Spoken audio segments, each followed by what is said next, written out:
Welcome to They Think It's All Sober, Miss Izzy B Phillips. Hey. How are you?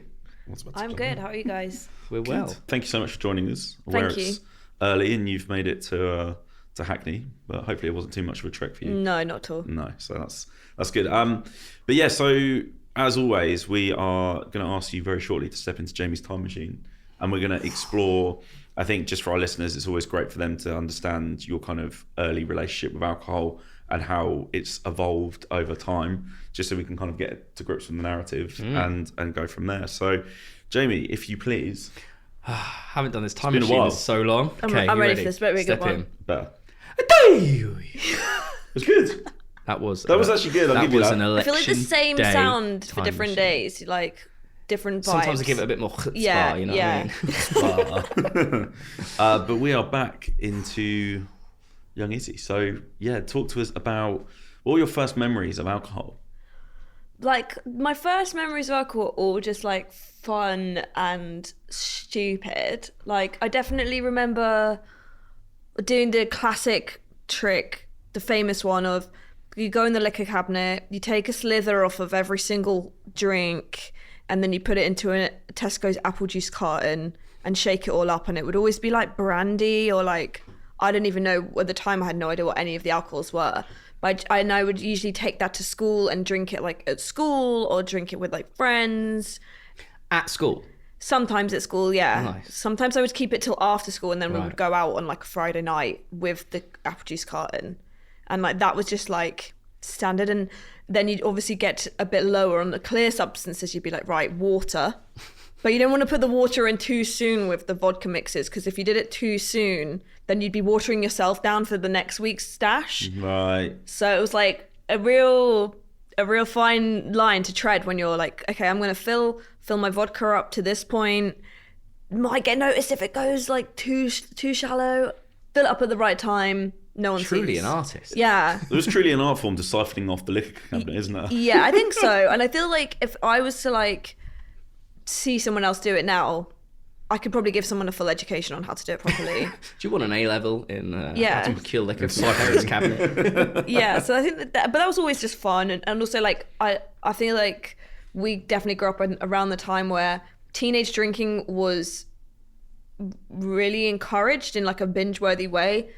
We would always have like WKD blues at the weekend, and my mum would always like buy me a 4-pack of them, and that was like her trying to like educate me on moderation. It was like, here's your baby juice, like off you go to your friend's house, and then you'd be there like stashing it and then like pouring vodka in it and like doing anything you could do to get like more fucked up than what was available. Yeah. I guess let's talk about that kind of function for alcohol at that point in your life, though, because I guess it was fun and it was enjoyable. But when you say about like putting vodka into WKDs, did alcohol give you anything at that point, or was it about fitting in? Yeah, it's really weird. I feel like I was kind of running experiments on myself at the time, and I remember at that time definitely not having like an addiction to it. I feel like I was sort of like nursed into being an addict over the course of my career. But then it was just like a fun experiment. And I remember thinking then, God, anyone that does this every day would be like fucked up, right? And then suddenly you cut to like 15 years later and you're just like, this is normal. This is just so normal to drink every single day. Yeah. Like I wouldn't even question it. I'd be like, what? It's just standard. Like obviously I have a bottle of wine a day. That's like my diet. Yeah, it's just part of who I am. I would like not eat like X amount of like calories in the day to warrant the amount of alcohol that I would want for like my dinner supply of alcohol. So it'd be like my dinner beer calories is like my supper, and that would be like my food sustenance for the evening. Yeah, I see the exact same thing. It's so weird. Like Yeah, looking it's- back, you're like, that is really demented thinking. Yeah, because mad. you're not getting anything you actually need. There's no nutrition there. I'm going to take the Alcohol. nourishment I need to live, and I'm going to like supplement that with red wine. Yeah. Yeah, It's like, it's cool. wheaty carbs. Yeah. So, but back into the siphoning days, how old were you roughly then? Maybe 13 to like 16. And then it started getting more binging and more extreme. Like each weekend that I would do it was also sort of like an experiment on how much I could drink.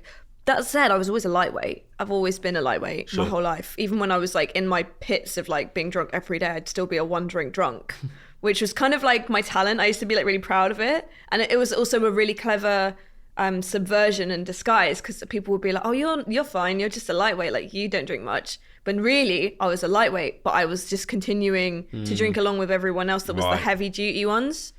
But it just looked like I wasn't really a drinker when really I was. Interesting. Yeah, so I could kind of trick people. I'd like use that sort of like as a trick. But yeah, in my early days, I feel like it was fine. I'd obviously like wake up throwing up in bushes, like, and do all the normal kid shit, and like just the only thing that you could do for fun was like get drunk or high as a teenager. Like, there's nothing else to do as well. I feel like nowadays, if you're a teenager, you'd be like, I'm gonna make a YouTube series or like direct films. If you're a kid, you can do anything.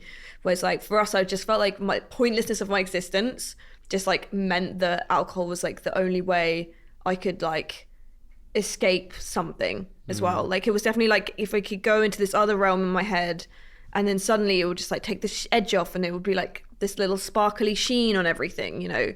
I really like, I felt how much it could transport me into a different place, and that's the feeling that I liked. I didn't love being like cross-eyed fucked, but I'd obviously always end up cross-eyed fucked.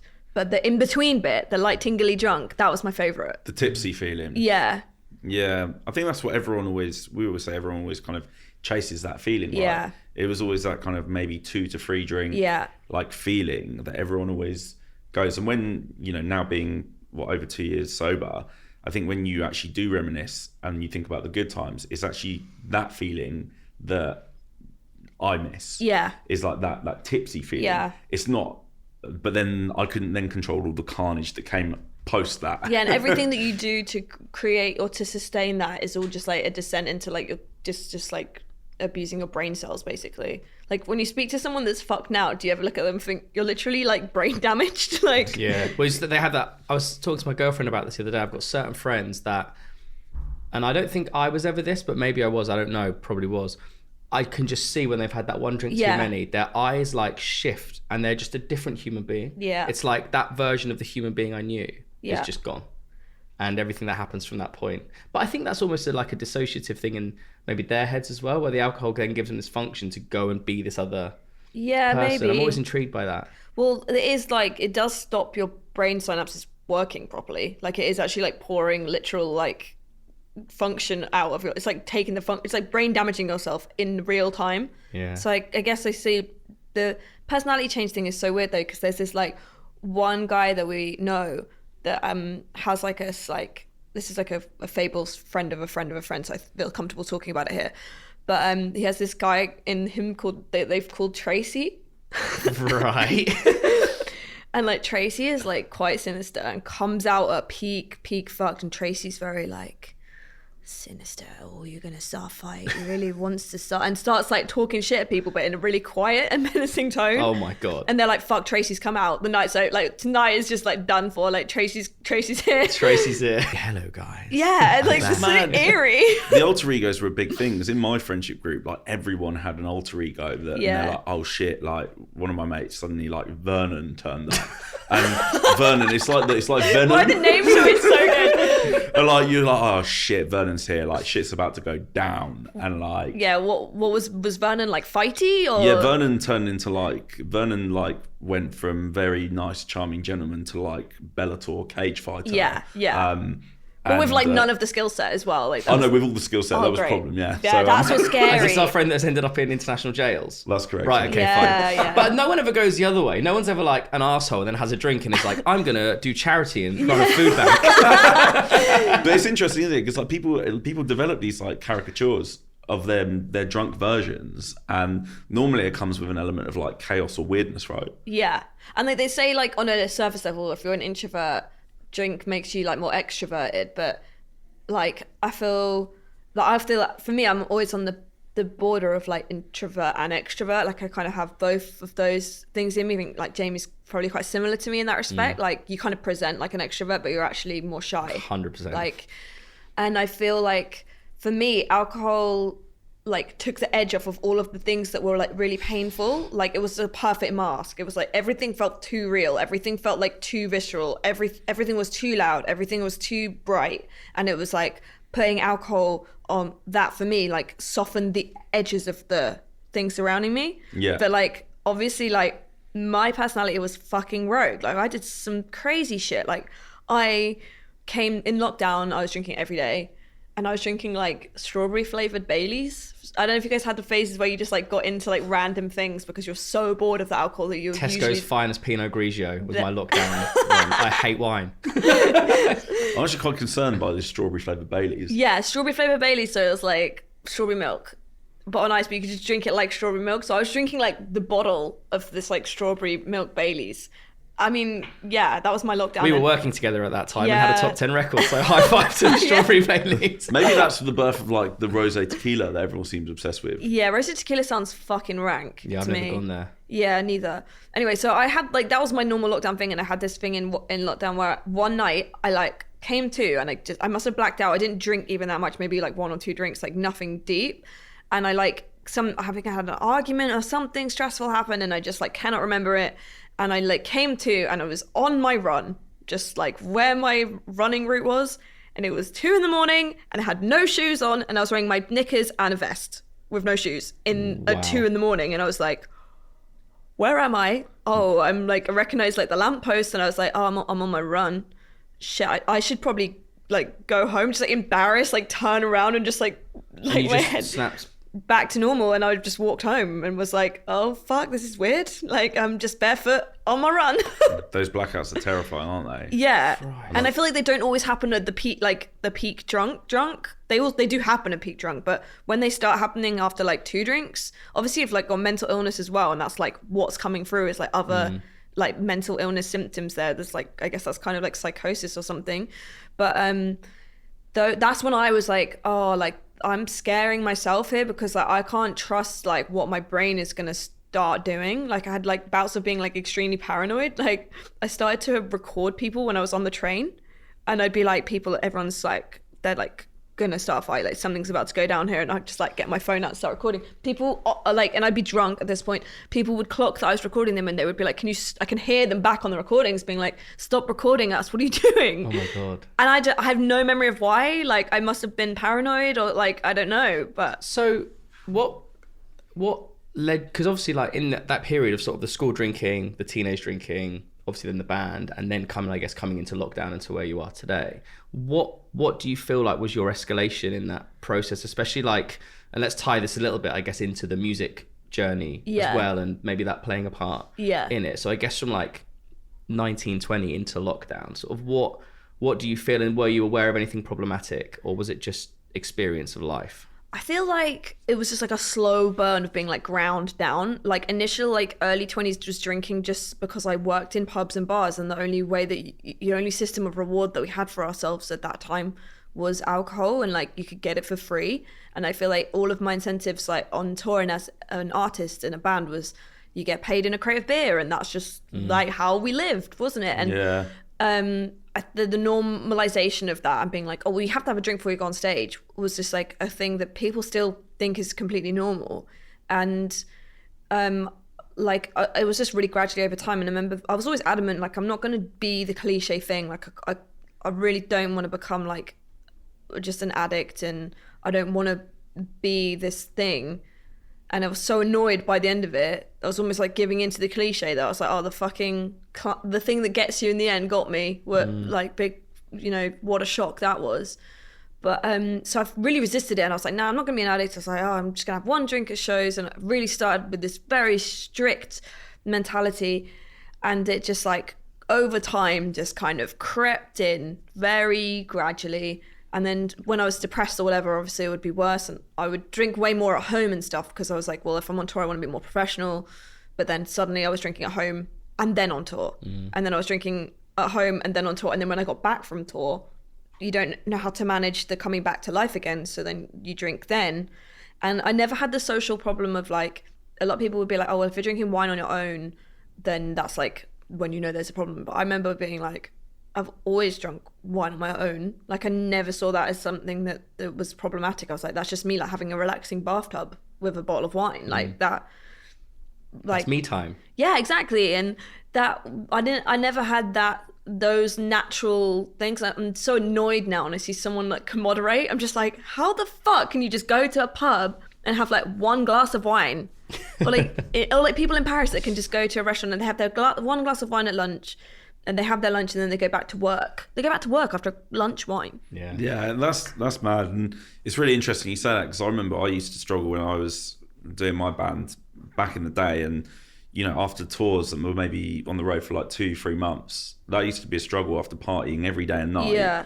And then suddenly you're back, and then going back into temp work, and then going back into like normal life, and it's like, hang on a sec, I've just literally been like drinking and partying every day for like 60 days, and I'm expected to then just be normal for a bit. Yeah. And it was a really like hard transition. I remember at the time really struggling with that, like touring work whilst writing. Yes. And getting your head around. And I think like a lot of people who are in touring bands experience the same thing, because you have to like really, it takes a lot of time and years, doesn't it, before you, like especially in the band world, before you can go, I now do this full time.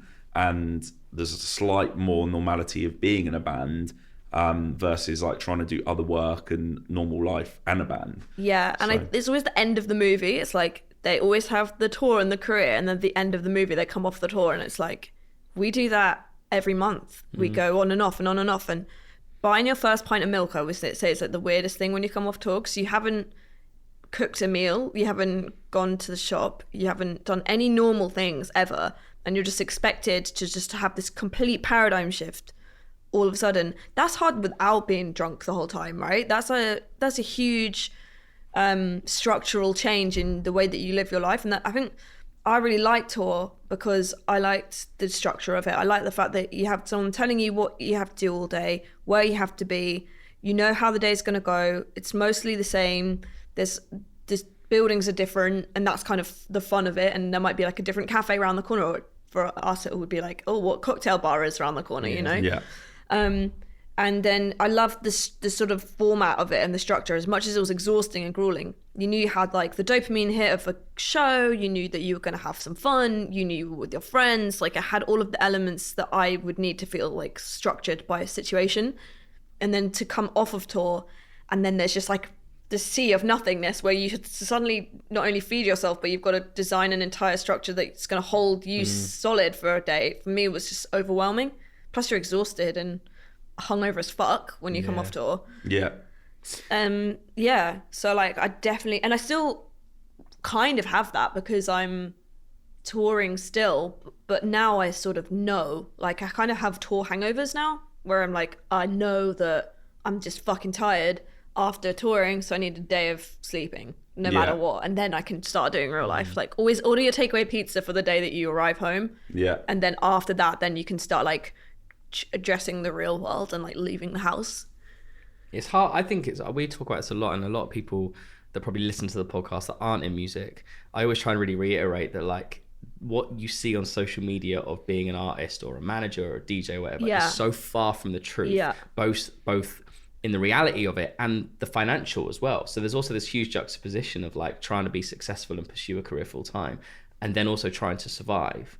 I think that creates so many cycles where often if alcohol or drugs is like the easy route there, it just quietens all of that imposter syndrome, all of that stress, all of that anxiety for when you get back from an amazing trip and you're like, fuck, well, still skint, and yeah, I've had a great experience, but what is real life around it? And I think that we're still fighting against like this 90s creation of like excessive hedonism, that we somehow managed to maintain the hedonism in an excess, but we don't have the money to spend like Gallagher's do on drugs. And so when most artists now, like 99% of artists will have like second jobs as well as being artists, and they're not getting paid like anywhere near what most people, they're not even getting paid like minimum wage. And that's probably with their side jobs that they're doing. Like it's that hard. And it's obviously still a privilege, and it's incredible to be able to do your art. But part of the reason like why we have such a bad problem with addiction is because we there's kind of like no relief from you don't go on holiday for like 10 years. You don't really get to see your family. If you tour in a birthday week, or if your girlfriend's got a thing one day, you can't do normal people shit. You have to compromise so much of your life, change so much of the way that you do things, that there's a disassociation there, and that people think that you're just out there living this, like, people see traveling as a job and they think it's going on holiday. Was like, traveling as a career is not going on holiday. There's separate things. People say, oh, have you seen this city? You've been there, but you haven't fucking seen the city. You don't know anything about that city. Like, and you've seen the back of a dressing room, and you've seen the 15 hours drive through the city, I guess, like, to get there, but you haven't done anything. And I think, I find that addiction is it's so easy to function in addiction in that space when we have this like absolute delusion of like, also we're guilty in upkeeping that. I think everyone presents this like perfect version of their life on social media, and we as artists, kind of our job is to sort of feed into the fantasy of that. But at the same time, I feel really acutely aware of like, people need to know that this is like fucking hard and not what it seems like. Most artists will be like playing Glastonbury, will be like straightening their hair in a tent before they go on stage. You know what I mean? £200 and no guest tickets. That's it. I mean, I think what's you mentioned earlier was that a lot of the time, especially in early band days, like, your payment and currency a lot of the time is alcohol. And I think for, you know, people that, you know, are starting drinking, starting touring, and then just every single night you turn up at a venue and there's like a case of beer and a couple of bottles of spirits, like, it normalizes it so quickly that actually, oh yeah, you know, there's just alcohol everywhere, it's fine, I should be drinking. And then if everyone else in the band is doing it, presents this like normalization of it. Whereas if you like remove yourself from that situation and it was put anywhere else in a different industry, people would be like scratching their heads going, it's probably not that normal. You wouldn't give like you wouldn't like make an athlete do like their training in McDonald's. It's like kind of how I see it. Do you know what I mean? Like, alcohol is the literal worst thing you could be doing for your art form, for your work, for your business, for your mental health, for every single element of what you've got to create as an artist. Alcohol does not help it. And so like, to put us in that situation is like putting an athlete training in McDonald's. Like, it won't, it's the worst possible thing, but we for some reason have identified it with that. Like, the alcohol is like, it's like footballers. I try and imagine it's like, I'm the footballer, and like the fans in the stadium, they're allowed to have their beers. Well, some of them are anyway. They're allowed to have their beers, but the athletes don't drink beer. We wouldn't give a footballer a pint because the fans are drinking pints before a game. Same mentality. Do you know what I mean? Yeah, it's that's a really fascinating analogy, actually. I really like that. For you, when did you start to feel like, you know, whether you would, I don't know whether you use the word addict in yourself, but when did you start to feel like it was becoming all encompassing? You obviously mentioned that moment in lockdown. Was there times before that, or was that kind of the start of? Yeah, I think we like realized that we were running a drinks tab after every rehearsal, and the drinks tab was costing more than the rehearsal. So obviously it was only because of the money. It was costing us like a lot that I clocked it. And obviously my first instinct was, well, we just need to go to the shop and buy tins instead of getting them from the bar. Which is like, again, it's avoiding facing the facts. It's like, I'll just go and deal with that. The way all addicts do, we're all programmed to do it. If I get the tins and I'm not spending the money, then it's not a real addiction, right? Or my other analogy that I do in my head was like, if I go to really bougie places and I buy like a really luxury expensive cocktail, it's not really like drinking, because I'm not drinking like Special K on the side of a road. Yeah. But it's still the same thing. Yeah, it's all addiction. It's champagne excuse. if it's piss. It's the same thing. Like, and so like I looked at that as addiction then, and I thought, oh, I think we're all addicts. And sometimes on benders, like on the peak night of the benders at the sort of 5 a.m. slot of the night, sometimes we would be like, yeah, I think we're addicts. Yeah, I think we're addicts. Or like this one time I was at a festival with one of my friends, and it was like the end of the night, it was freezing cold, and we were shivering in camping chairs. We just played a main stage of this festival. I was seeing camping chairs. We'd run out of fags, and we were like desperate for a cigarette. So then we started picking up the cigarette butts off the floor and lighting them and smoking them. And at that point I was like, this is giving like not main stage artist energy. Yeah. Wow. Like I could just easily be like your local crack addict on the street. Like I'm the same thing. Like I'm no different or better than anyone else. Addiction is addiction. Doesn't matter like what setting you're in. It's still, I mean, the thought now of picking up someone else's fag butt off the floor and smoking it is like, that is insane. Yeah. Yeah, I mean, to be honest, I literally, as you were saying that, I was reminiscing back to like festivals where I've done exactly the same. Yeah. You know, and it's like 5, 6 in the morning, and you know, when you have that idea in your head, like you need some nicotine or something, you go to any length to be able to get it. So I will hold my hands up and say I have sniffed some lines off some very questionable surfaces. Yeah. Some very questionable establishments. Yeah. Over the years. Yeah. Honestly, and you're like, and I remember doing one line in a service station. In like a changing, like a baby changing. Oh wow, they're like textured as well. That's and quite just a tough being line. like, this is the. It was just such a low point, and then I didn't quit for 6 years. Look, we're honest and raw. But on it's this important. podcast. I think it is. Listen, like, the M6 Warrington Services baby changing table. Don't change your baby on it. maybe that's why Zach's so tapped. Sniffing the remnants of your gear off Warrington Services. Baby Christ. changer at 18 months. My friend used to say he'd go into like he's an addict as well. And he'd go into public toilets and he would like gum and lick the surfaces Oh of Christ! toilets. Wow. Oh Christ! Like I just can't even. I'm like, do you know that there was there gear there before? He'd be like, no, I just did it just in case there was. Yeah, this was my own drugs. It wasn't like I hadn't accidentally gone, oh baby talcum powder.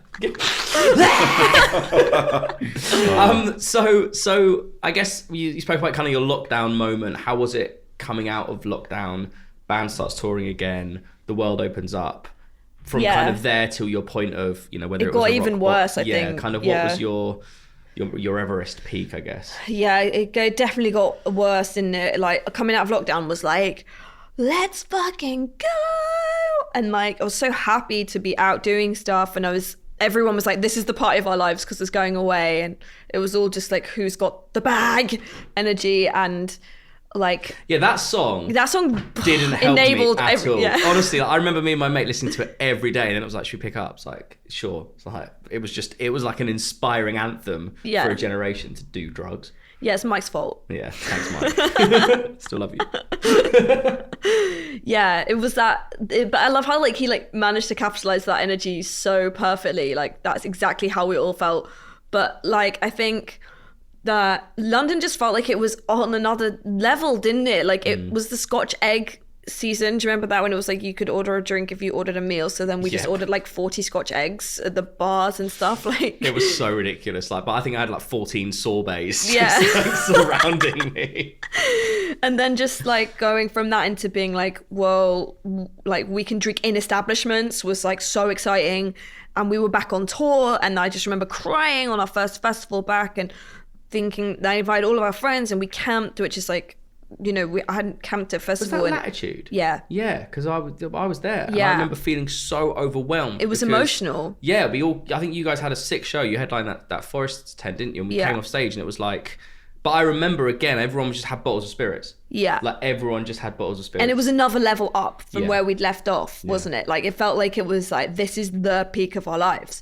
And so it started like that, and which was real fun and good, I guess, then. But then when you're cutting to like 2 years later and you're still doing it, and I'm sat in the back of a splitter van with a tin of warm Fosters every night, it's just not cute anymore. Do you know what I mean? Like and I think like everyone always shows in music like the highs of being drunk, but like the hangovers were just constant. And I would like, you know, I had a rule in our van where it was like, if you're big enough to get that wasted the night before, you do not complain about your hangover the next day. Because like obviously like band members would come in and be moaning, and I'd be like, no, Not on my watch. like you have to just like, you ordered that at 4 a.m. That's your fault. exactly. Yeah, you've got to take what you've given. And then so that also, it would be like everyone would be grumpy in the van all the time. Hangovers were just standard and expected. I remember like drinking so much that when I stopped drinking, I was just as hungover as when I had been, and I was just so angry. I was like, you're telling me that I like did everything I could do last night to not drink, and I still feel this shit in the morning, which made me more like fuck it and defeatist, and was like fuck it, well I might as well just get wasted because like it makes no difference. Yeah, I feel shit anyway all the time. So well, we now know that it takes at least 2 weeks, doesn't it, for everything to leave your system. So I used to do the same. Like I've had 3 days off. One, I feel any better. Yeah. It's like obviously because it's still just, and cocaine in particular just it keeps in your system just for ages, pushing you down emotionally. Yeah. And be like, oh fuck. Yeah, it's crazy. And also you associate being sober with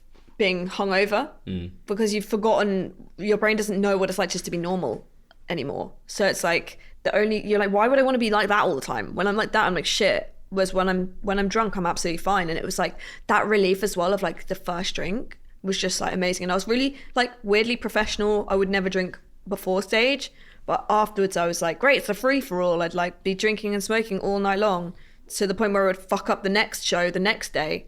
Do you know what I mean? And it's like, I feel like I've wasted so much time managing my hangovers, being like sick in service stations, like the exhaustion of it constantly, like being drunk on every plane I'd ever been on, like getting planes for the first time this year, being like, oh fuck, I've not been sober on a plane before, I don't really know how to be or like what to do, or just all these new skills you're like having to learn in this setting. And obviously I find airports really overstimulating and very stressful situation to be in. So my way of coping with feeling overstimulated is always using alcohol. But now I know that, it's like, isn't it nice to be like, oh, all of those things I was doing because of these other things, you know, because of like I have ADHD and I'm being tested for autism at the moment. And like obviously we all know that the correlation between ADHD and addiction is really, really high. But like looking back, I didn't think I was medicating, but in hindsight, I'm like, I can see where and why I was medicating certain situations to cope. It's like the ultimate mask, isn't it, having alcohol? Because also things like don't bother you as much, you're less like you get less offended, or like you're less sensitive to everything around you. Yeah, and we've talked about it before, like the first drink is the same chemical as Valium, which, you know, is the same diazepam is prescribed for people that have fears of flying. Yeah. And for that reason, it just kind of takes a little bit of the edge off.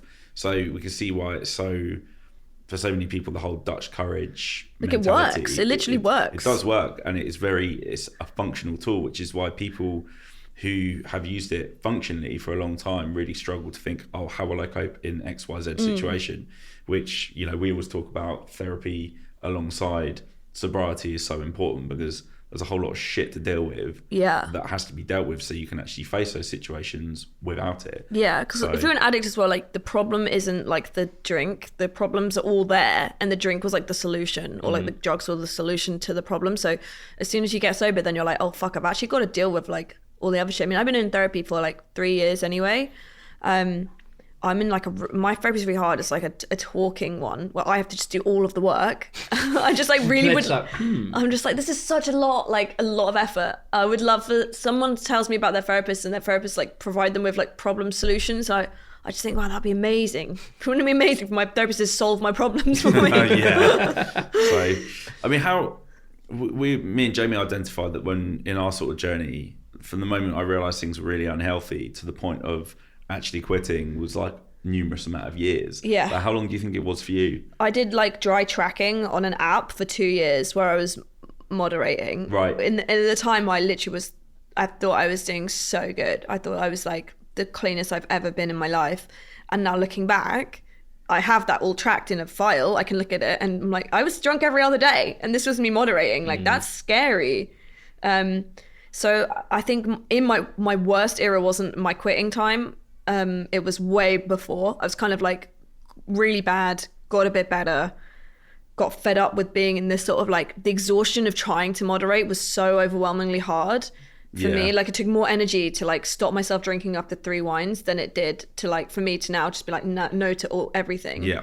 And like the gratitude I have now when I get a cab home after the pub and I'm like, get to have a shower and like go to bed and like tomorrow's a new day, whereas like just in those 3 hours they've already fucked the whole of the next day. Like all my friends that are still doing it, I'm so glad that I now have the skills to give myself the gift of tomorrow. And every day I wake up, I'm like, I'm not poisoning these little like jelly beans that I'm carrying around with me. I'm like looking at my toes all the time and being like, I'm just like pumping poison through these things all the time. Yeah. It's like, what a weird thing to do. Like, if you just abjectly look at it and you're like, I leave the house, I go and plow myself with poison until I feel like shit, and then I just do it again. Yeah. And we just keep doing it. Yeah, and then we're just like, oh, it's all funny, it's all the jokes, we're just musicians. Isn't it charismatic and English of us to be wasted? Yeah. It's funny, actually. I just got back from Italy, and I said to my girlfriend when we were walking through the street, I was like, we did 4 days. I didn't see a single drunk person. Yeah. And I was just like, I'm sure there are Italians that drink, but like culturally, it's just such a different way of looking at it, in the same way that it might be like, I don't know, someone goes to a cafe and shares a cake with someone, or so shares a wine. We're just such a heavy culture, aren't we? Of like, well, it's embarrassing to be drunk in Europe, isn't it? It's like, if you're all drunk, it's like, oh, that's embarrassing, you got drunk. Whereas in England, it's like, it's embarrassing if you don't get drunk. Like, I explained a stag party to my Paris friend who came over from Paris to stay in London. And my friend was going on stag, and we were explaining that like the cocktails that they were making were like vodka with like hot sauce in it.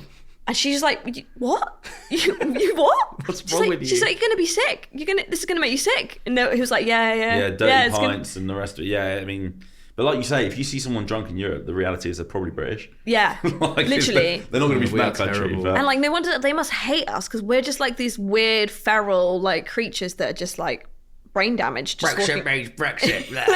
Yeah, it's nuts. So you did a couple of years of moderating, and then you got fed up with it. And what was your like end point? When was like day one of sobriety? What did it look like? It was actually like on tour, weirdly, of all places. And we'd had like a really, really, really fucked up bender. And I'm really sad to say that it wasn't the fucked up bender that actually stopped me. The fucked up bender was scary. I scared myself. It was one of those crawling, writhing around in my skin for like 2 days afterwards. Like, couldn't sleep, was like jittery, like probably fucked up a lot of the shows because of it. Which I'm not proud of. I'm ashamed to say, like, the alcohol definitely started to affect my work in a really bad way. And then the thing is that I was like that, and then everyone else was fucking fine. I couldn't believe it. I was like, what? Like, I'm like literally, I've seen like the darkest night of my soul last night, and like, you guys are fine. And obviously I'm drinking with like 6-foot dudes every day, which doesn't help, because like my body can't handle what they can. Sure. And so then 4 days later, I'm like, we're still on tour, but we're at the end of a tour, and we've been pushing really hard. We've been working solidly. Some days we've been doing like double shows, matinees in different cities. Like, it has been full on. And we're all of this tour, we're not sleeping in bougie hotel rooms for the like record. We are 2 top 10 records in, and I'm sleeping on 9 air mattresses on this tour. I counted 9. So I think that's also important to note, that like, it's part of the trying to cope with those sort of things at random friends' houses. And 4 days later, I'm like, still mentally, I'm not recovered from this. I'm like, I'm going to bed early. I've got to do tattoos in the morning. I'm a tattoo artist. I tattoo fans on tour. So I'm up early and I'm tattooing, I'm cleaning my stuff, getting ready to do things, like doing my hygiene prep. And my band like roll in as I'm doing the prep. And they've done it again. And I'm just like, how the fuck did you do that? And then, without going into too much detail about everyone, because it's not really just about me, I was like, this ends now. It was rock bottom for a few of us, shall I say. And I had to be like, right, it's intervention time. Like, it's the kind of the bit in the Amy Winehouse documentary where you're like, that's where they should have stepped in and fucking just called it. Just cancel all of her albums now, and just like, when people are mentally ill, just fuck off all of the work and just get clean. So at that point I was like, okay, fuck this. You need help. I probably need help. I'm getting sucked into something. I also need to take responsibility for my own actions here. Like, I think I am also maybe an addict, but I wasn't really fully ready to see that in myself yet. So I was like, right, we're going dry. So I'm calling like our like team. I'm like, right, we're going clean. We're fucking off the rider. Like, we pull the rider off that night, and it's like the world's most like performative thing. I book us like an Italian restaurant where we're all sitting like drinking our Diet Cokes, just like not knowing what the fuck to do with ourselves, like eating pasta before a gig, like no one knows what's going on. It's like New realm. Literally. Someone like one of my crew like turned to me at one point and was like, "This is scaring me. Like this is actually scary." And like it just goes to show like how jarring it was for me to do that. But the thing that shocked me the most is I thought I was going to meet resistance when I was like, right, today's the day. Everyone's fucking cleaning their act up. It's a dry tour now. Let's go. I thought I was gonna I was ready for fisticuffs. I was like, someone's gonna fight me on this. I'm gonna have to get into absolute war. Like, there's too many addicts in this group, and everyone just literally got in line. Everyone was just like, everyone needed it. Literally, someone had to call it. It was almost like they knew that no one else was gonna do it. It had to be me. So like when I called it, I was like, oh shit! Like obviously everyone's been thinking about this more than I thought. And then since then we haven't had a single drop as a group ever on tour. Wow. It's been insane. And we did 2 shows. We had to cancel our after show party, which I was devastated about. My whole life revolved around the final after show party where I could finally see my friends. Cancelled that, literally did our biggest headline show fully sober, everyone fully sober. And then everyone just had pre-booked taxis for as soon as we got off stage just to get us all out of the building. Wow. And I'd never done that in my life. None of us had. And it was like, this is really weird. Is this what it's like to do normal shit? And then waking up the next day being like, whoa. And only then 2 days after that, I'm like sat at home being like, whoa, that was pretty mental. And one of my friends who's in recovery texted me and was like, never underestimate the power of what you're doing right now. And that's really stuck with me. Because at the time, it just felt like I was being a bit rogue. And I was like, fuck it, let's just try something. Let's just try this just in case it works. And now I'm like, the power in that moment, in those decisions in that moment, and then the power to like then be like, I am going to go and seek myself some help, because I cannot expect anyone around me to want to help themselves if I'm not prepared to look myself in the eye and be like, I'm a problem as well. Like, I can't be like, everyone here is a fucking addict. Like, I'm also an addict. But I look at my app. I can moderate. Literally, like, and people have really mixed reactions to it. And also once you get sober, that is like one of the most exhausting parts of being sober, is having to like weirdly justify it to people that you make feel uncomfortable by like, especially like the most addicted friends will be like, oh, you're boring now. Or like, and I used to think that with my friends that were caners, like the biggest caners that I knew that got sober before me, Jamie, I would be like, oh, Jamie's boring now. Do you know what I mean? And then that was like my preconception of it as someone that was still like in the throes of addiction. Oh, I can't have fun with Jamie anymore because like that's what we do together, is that we get fucked up, and like that's the fun, that's how you have fun, right?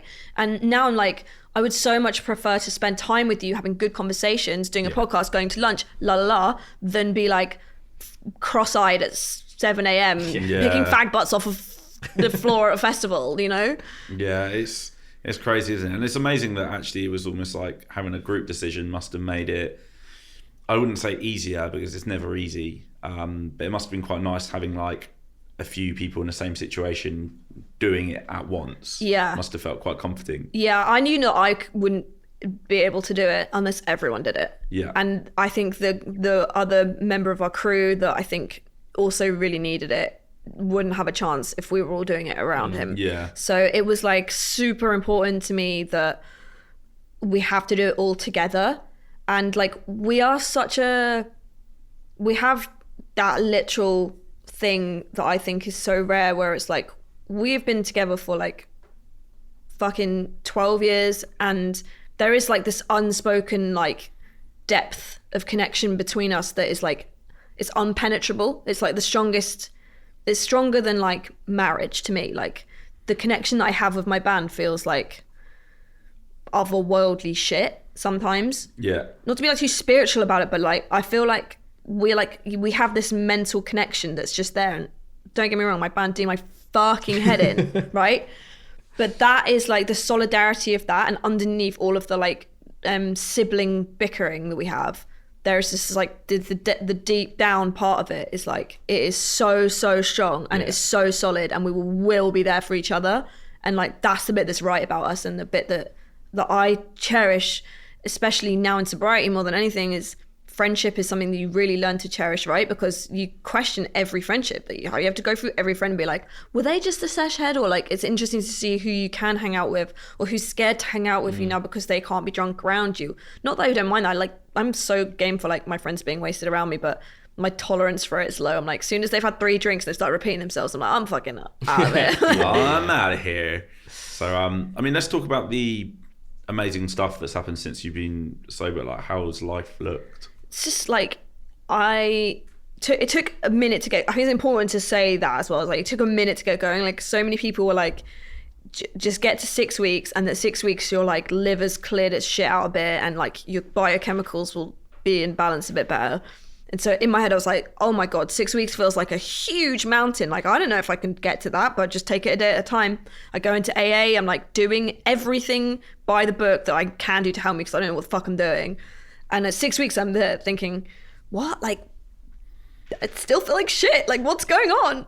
Maybe I'm broken. Like, and then maybe like I just keep going, and I'm just like, fuck it. I've got no other choices, really, other options. The other option is drinking, and we all know how that goes.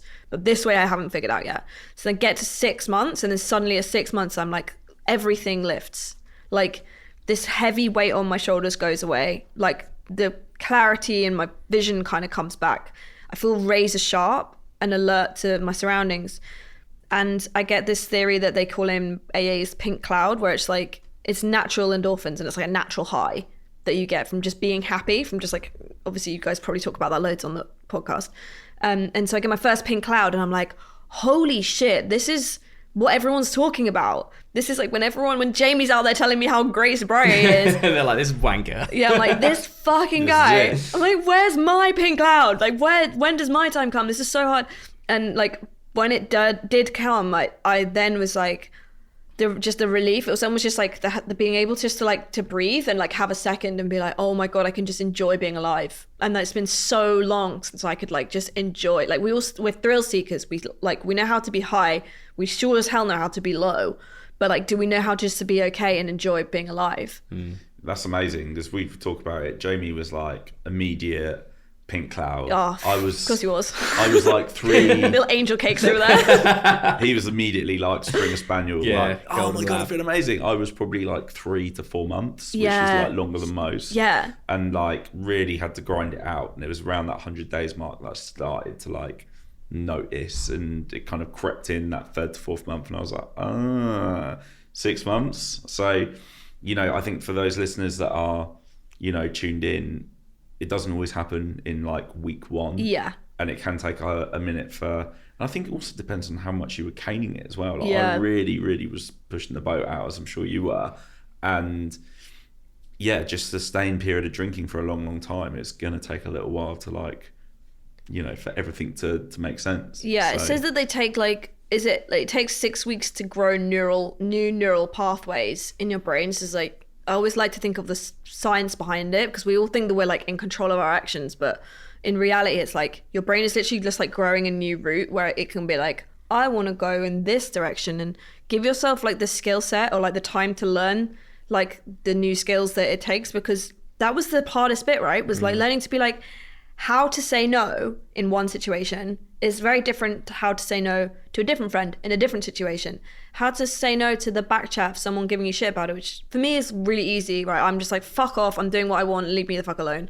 But like, for some friends I have that did sobriety, really struggled with like, oh my god, socially my friends drink, and they would like have secret tonics instead of it being a gin and tonic because they were so scared of it and the judgment around being an addict. And like, luckily for me, I sort of wear the addict thing well. Like, I feel like it's, people aren't surprised when I'm like, poor soul is an addict. You know what I mean? It's like, it kind of goes like, I've always thought that about you, Izzy. Yeah, exactly. It's like the vibe anyways. I don't really feel like I had to like adhere to some perfect girl thing or anything, but a lot of people really, really do struggle with that, and how their dialogue with their self-identity and the they feel like a failure if they say, oh, I'm an addict. And it's like, no, this is a drug that we literally market to people.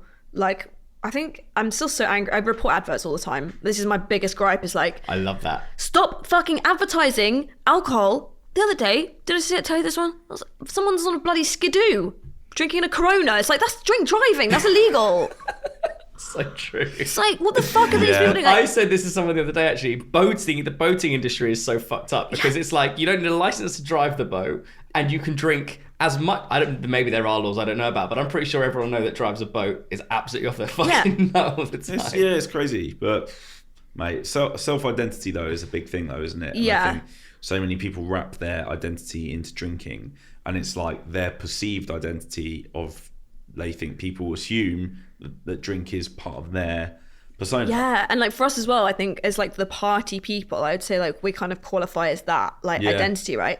It's almost like you letting everyone else down because you're not being there, like you're not serving their vision of their perfect night out, which you were like their host of that. Right? Yeah. And also, like, do you know what I've worked out? The longer this goes on, the more I actually realise that people don't really give a shit about you. No. Like, people are so wrapped up in their own lives that, you know, yes, maybe we were party people and maybe people loved it at like the festivals and would like look to that. But we've done it enough times now to realise that actually no one really cares. Everyone just wants to have a good time, and you know. So they're getting drunk, so they're probably just in a anxiety of what did I say that was wrong, or like what did I do, and like that was the other thing about being sober. Around the 7-month mark, I was just quietly opening the keys to my flat, and I just suddenly thought to myself, I was like, I haven't started a fight on a night out in like ages. a really long time. Like, This is progress. this is like the biggest thing ever. I was like, what? Like the thing that I just like had accepted that I always just did,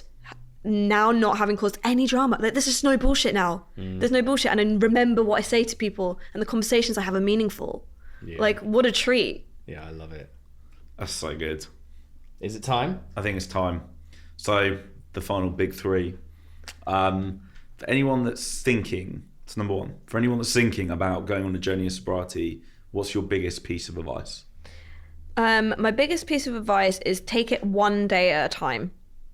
I think try not like to be intimidated by the like large portions of time that people have been sober, and just consider like even a 2-week detox will give your body a little bit of a breather. And I would say like there's so much fun to be had on the other side. Like, do not be deceived. Like, you have so many ways. There's so much pleasure to be had in life and so much fun to be had. I agree. That's very good. What is the single best thing that sobriety has brought you? It's given me back my creativity. Not that it fully went away ever, but I feel like my love of art is just like my ferocious fire of creation is just like set an absolute flame under my ass, and I'm just like, let's fucking go. And all of the like, I had all this bubbling up energy that I couldn't place before, and that's where it goes into alcoholism, because you're like, oh, I got this thing I need to get out my brain. You just drink because it goes there. And now I've had to learn to redirect that, and I redirect it in the correct way. It's rewarding me boundlessly. That's amazing. Beautiful. Number three. Number three, we would love Izzy to write a letter to drunk Izzy. Oh my god, I can't. These are so hard when you do this one. What would you say? What would Izzy now say to drunk Izzy? I would say you'll get there in your own time.